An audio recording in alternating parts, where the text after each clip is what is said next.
एक बाप की शानदार कहानी। एक बार एक प्रोफेसर अपनी क्लास में स्टूडेंट्स को एक कहानी सुना रहे थे। तो वो कहानी इस तरह की थी कि एक समुद्र में बड़ा सा जहाज जा रहा था और बहुत सारे सवारी पर सवार भी थे। अचानक से एक एक्सीडेंट होता, एक दुर्घटना होती है और जहाज खराब हो जाता है। जहाज का कैप्टन ये सभी लोगों से कहता है जहाज खाली कराना होगा, अनाउंस करता है कि सारे यात्रियों खाली करना होगा क्योंकि यह डूबने वाला है। फिर लाइफ बोट जो है उस पर सवार होने के लिए लोगों की भीड़ लग जाती है। हर एक चाहता है कि मुझे पहले सवार होने का मौका मिल जाए। लगभग सारे यात्री सैफली किनारे तक पहुंच भी जाते हैं। रेस्क्यू टीम्स भी आती है, लेकिन एक आखिरी वक्त आता है जब जहाज बस डूबने वाला ही होता है।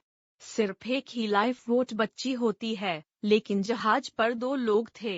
एक शादीशुदा जोड़ा था जो जहाज पर ही रह गया था।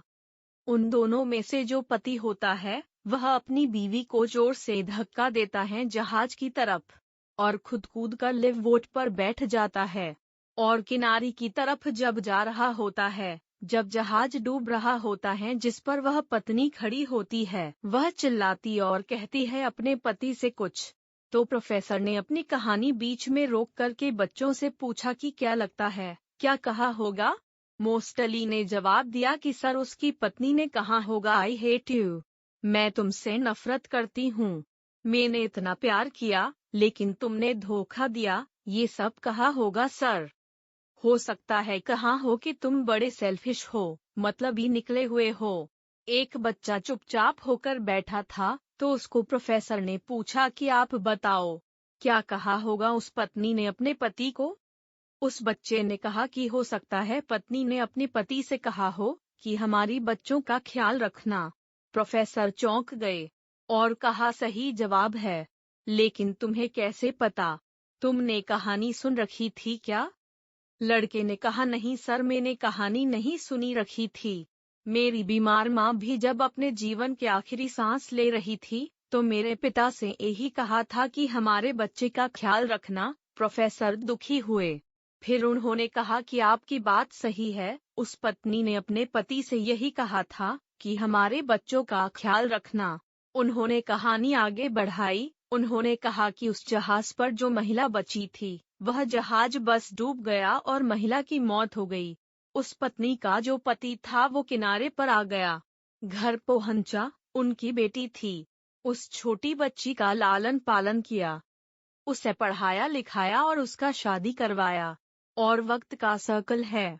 फिर उस आदमी की भी जान चली गई, उसकी भी मौत हो गई।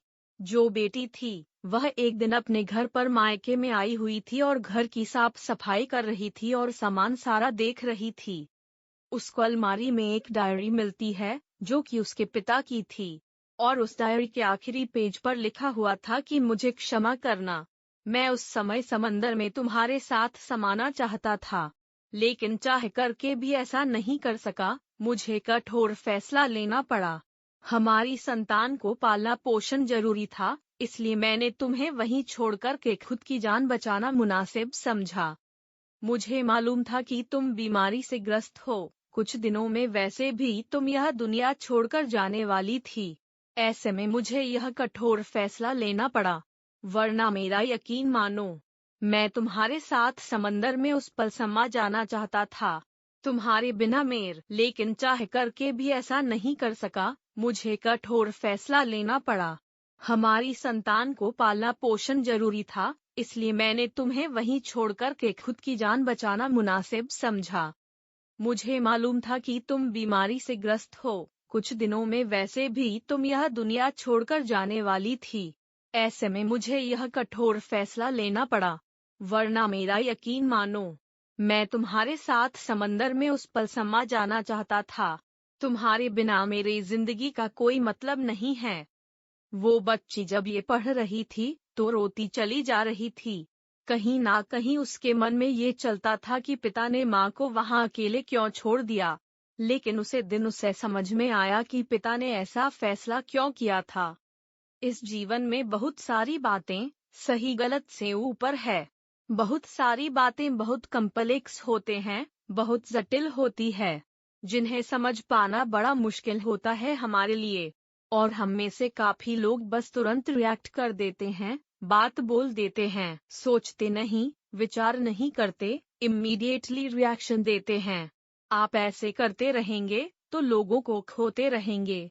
प्रतिक्रिया देना बंद कीजिए, लोगों को जज करना बंद कीजिए, लोगों से प्यार करना, मोहब्बत करना शुरू कीजिए।